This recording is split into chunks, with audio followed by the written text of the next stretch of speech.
Hello future officers, कैसे हैं आप सब। बढ़िया पढ़ाई करते रहना। मैं अच्छे अच्छे से ढूंढ ढूंढ के सिलेबस के लेक्चर बना रही हूँ, और जितना मैं मन लगा के अच्छे से लेक्चर बना रही हूँ उतना ही मन लगा के प्लीज़ पढ़ाई करना।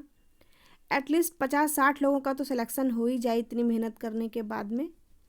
तब कमेंट में लिखोगे सिलेक्शन हो गया तो बहुत अच्छा लगेगा, इसलिए प्लीज़ थोड़ा मेहनत भी करते रहिएगा। आज का हमारा लेक्चर है कार्बन नाइट्रोजन रेशियो पे। अब क्या है कि सॉलिड वेस्ट मैनेजमेंट में कार्बन नाइट्रोजन का रेशियो पता होना ही क्या होता है, क्यों इसका यूज़ होता है, बहुत ज़रूरी है। समझ लो, पूरा जो सॉलिड वेस्ट मैनेजमेंट का जो मेन निचोड़ है वो यही है। अगर अगर कार्बन नाइट्रोजन रेशियो बिगड़ जाता है तो क्या होता है, जो कंपोस्टिंग होती है, जो खाद होती है, वो नहीं बन पाती है सॉलिड वेस्ट से। जैसे कि मान लेते हैं जो हमारा कोई वेस्ट है, सॉलिड वेस्ट है, ठीक है, कोई कूड़ा कचरा है जो खाद बनने लायक है, उसको खाद बनाने के लिए क्या होता है, नेचुरल ये प्रोसेस होती है। तो इसमें क्या होता है, बैक्टीरिया होते हैं जो उसको ख़त्म मतलब बनाते हैं। अब उन बैक्टीरिया को ज़िंदा रहने के लिए कुछ कार्बन और कुछ नाइट्रोजन की ज़रूरत पड़ती है। अब वो एक निश्चित अनुपात में रहेगा ना कार्बन और नाइट्रोजन जब खाद में, या जो बेस्ट है हमारा, तभी वो बैक्टीरिया पनप पाएंगे। और जब वही बैक्टीरिया पनप के बड़े होंगे तभी तो वो खाद में डेवलप करेंगे सॉलिड वेस्ट को। इसलिए उन बैक्टीरिया को जिंदा रहने के लिए कार्बन नाइट्रोजन रेशियो एक निश्चित अनुपात में होना ही चाहिए, ठीक है। तो वही कार्बन नाइट्रोजन रेशियो क्या होता है, कैसे मेंटेन रहता है, उसकी क्या ज़रूरत है, वही हम लोग इस लेक्चर में देखने वाले हैं। दूसरी बात ये है कि जब इंग्लिश में हम बनाते हैं वीडियो तो हिंदी वाले कमेंट कहते हैं प्लीज़ मैम हिंदी में, और हिंदी में बनाते हैं तो इंग्लिश वाले कहते हैं प्लीज़ मैम इंग्लिश में। तो प्लीज़ जितने कितने हिंदी वाले हैं, कितने इंग्लिश वाले हैं, कमेंट करना, मैं उसी के अकॉर्डिंग लेक्चर बनाऊंगी।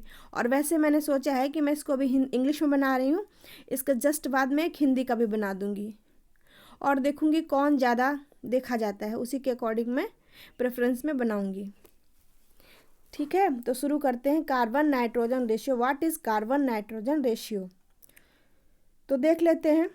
Carbon nitrogen of the input material is an important factor for the bacterial activity to continue since the bacteria use nitrogen for building their cell.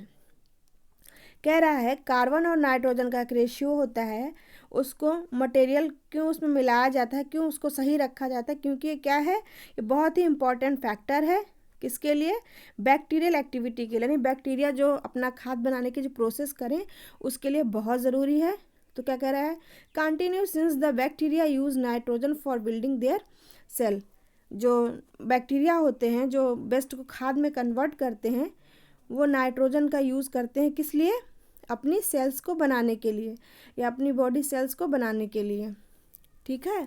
Bacteria use करते हैं किसका, नाइट्रोजन का, इसलिए नाइट्रोजन बहुत ज़रूरी होती है। दूसरी बात है, कह रहा है structures and carbon for food, ठीक है। अब कह रहा है कि जो नाइट्रोजन किस लिए ये ज़रूरी है, बैक्टीरिया को क्या करता है, सेल स्ट्रक्चर को मेंटेन बनाता है, और कार्बन किस लिए ज़रूरी होता है, खाने के लिए, जो बैक्टीरिया खा के आगे बढ़ते हैं। तो दोनों चीज़ें ज़रूरी हैं, कार्बन भी और नाइट्रोजन भी। नाइट्रोजन पता चल गया ना किस लिए ज़रूरी है, क्योंकि वो बैक्टीरिया के क्या करते हैं, सेल स्ट्रक्चर को बनाते हैं, उनकी बॉडी को बनाते हैं, और कार्बन क्या करता है, उनके खाने के लिए यूज़ होता है। तो कह रहा है, आगे चलते हैं, the anaerobic bacteria use up carbon about 30 to 50 times faster than they use up nitrogen. कह रहे हैं जो एनएरोबिक बैक्टीरिया होते हैं, अब ये वाला एनएरोबिक बैक्टीरिया क्या होता है, ऐसे बैक्टीरिया जो बिना ऑक्सीजन के ज़िंदा रहते हैं, या बिना ऑक्सीजन ही उन्हें रहना है, वो अच्छे से रहते हैं, उनको कहते हैं एनएरोबिक बैक्टीरिया, ठीक है। क्या कह रहा है, use up carbon about 30 to 50 times. वो कार्बन कैसे यूज़ करते हैं, 30 से 50 ज़्यादा यूज़ कर 30 से 50 ज़्यादा बार यूज़ करते हैं नाइट्रोजन से, faster than they use of nitrogen. Nitrogen की यूज़ से ज़्यादा, सबसे ज़्यादा वो कार्बन का यूज़ करते हैं, 30 से 50 बार ज़्यादा। मतलब जो अगर मान लेते एक बार नाइट्रोजन, 30 से 50 बार कार्बन का यूज़ करेंगे, ठीक है। For proper growth of anaerobic digestions carbon nitrogen ratio of the digestive material should be between 30 to 50 for optimum digestion.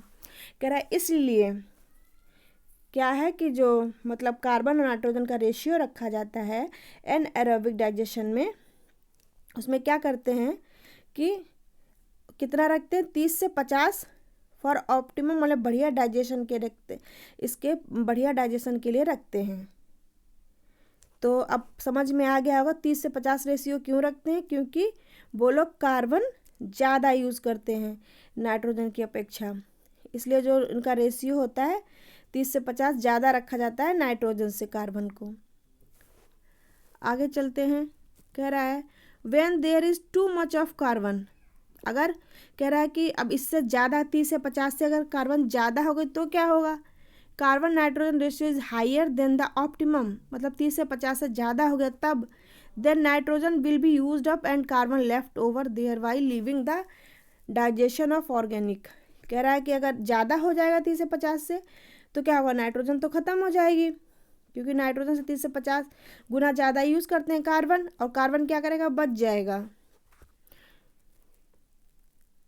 और फिर से क्या होगा, the digestion of organic matter incomplete, तो पूरा अच्छे तरीके से जो ऑर्गेनिक मैटर रहेगा जिसको खाद में बनाना है वो अच्छे से नहीं हो पाएगा, क्योंकि कार्बन बच जाएगा।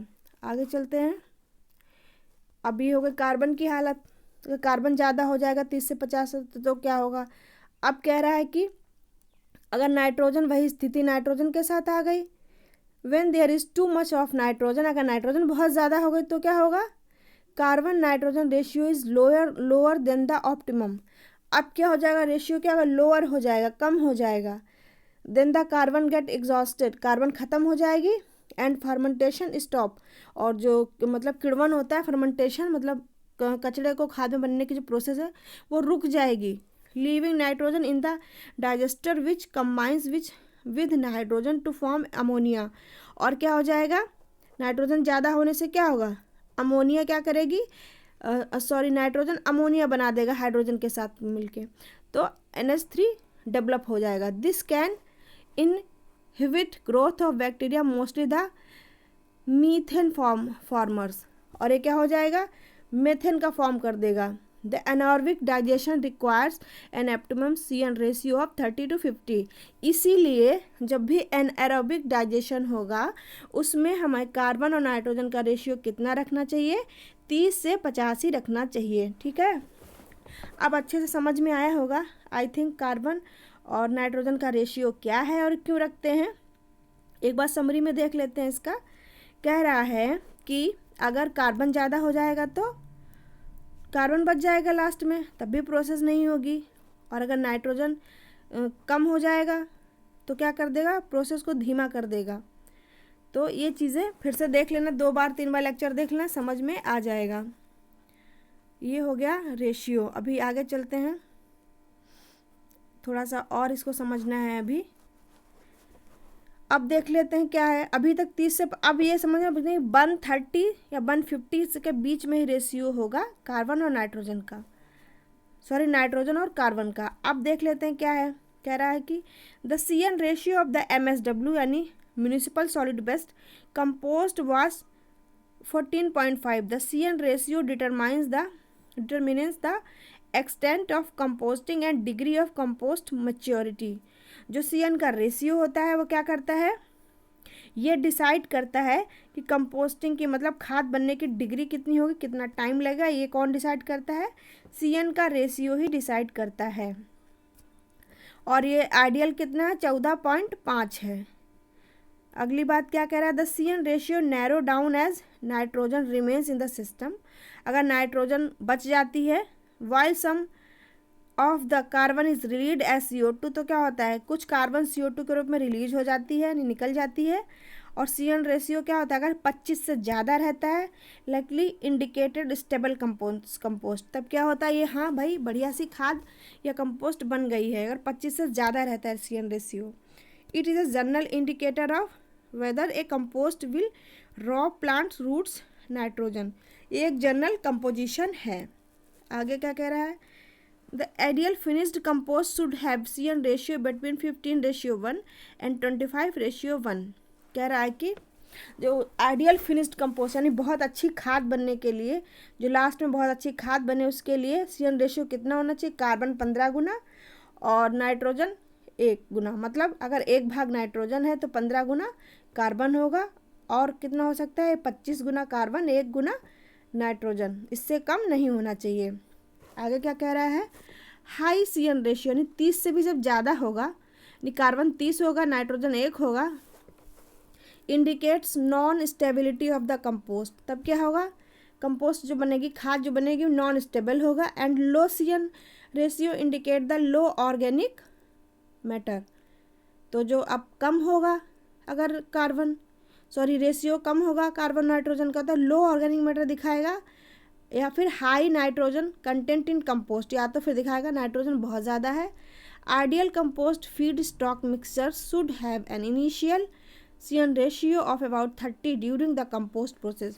यानी जब कंपोस्ट प्रोसेस, खाद बनने की जो प्रोसेस चल रही है, उस टाइम क्या होना चाहिए? Ratio carbon 30, nitrogen 1। और उसके बाद में the C N ratio decrease and the rate of decrease is dependent on the ratio in the beginning process and on the composting material। तो आप अच्छे से इसको समझ गए होंगे क्या है। 3-4 बार इंग्लिश वाला देख लेना, जिससे कि और की चीज़ें जो क्लियर नहीं है क्लियर हो जाए। अब इसके बाद मैं हिंदी को कन्वर्ट करके हिंदी में भी बना दे रही हूँ, क्योंकि बेचारे हिंदी वाले भी अलग हैं और इंग्लिश वाले भी अलग हैं, सबकी समस्या भी अलग अलग है। तो समस्या को ध्यान में रखते हुए डबल मेहनत करेंगे हम। तो प्लीज़ थोड़ा सा मन लगा के पढ़ भी लेना कि मेहनत का कोई रिजल्ट भी आए। और अगर हिंदी में समझने में प्रॉब्लम हो तो इंग्लिश में देख लेना, और इंग्लिश में समझने में प्रॉब्लम हो तो हिंदी में देख लेना। हिंदी का मैं अलग बना रही हूँ अभी, ठीक है। और अच्छे से पढ़ाई करो। मैं एक एक पॉइंट का लेक्चर बना रही हूँ। अब ज़्यादा से ज़्यादा वीडियो, कम से कम 5 वीडियो मैं डेली बनाऊँगी। अभी क्वेश्चन आंसर की प्रैक्टिस के लिए भी एक वीडियो बना रहे हैं अभी। तो अच्छे से प्रैक्टिस करिए। शानदार, ज़बरदस्त और जिंदाबाद रहिए।